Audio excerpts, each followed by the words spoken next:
5 సంవత్సరాలు కూడా రాక్షస పాలనే ఆంధ్రప్రదేశ్ రాష్ట్రంలో మనందరం కూడా చూసినటువంటి పరిస్థితి.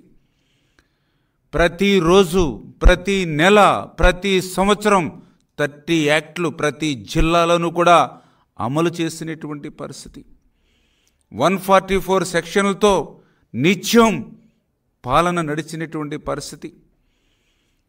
మాలాంటి ప్రజాప్రతినిధుల ఇంటికి కూడా తెల్లవారుజామునే న్యూస్ పేపర్ వేసేవాడి కంటే ముందు పోలీసులు వచ్చి హౌస్ అరెస్టులు చేసేటువంటి పరిస్థితి.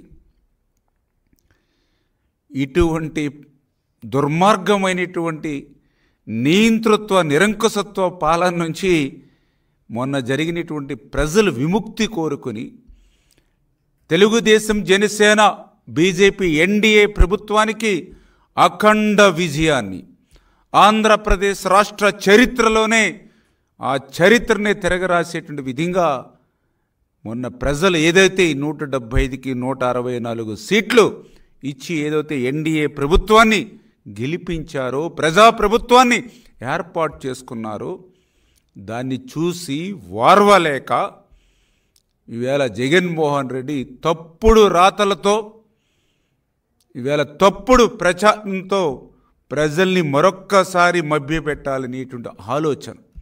ఎందుకంటే జగన్మోహన్ రెడ్డి చరిత్ర అంతా కూడా అబద్ధాలు, అసత్యాలు. ఆ రోజు కూడా ఒక్క ఛానల్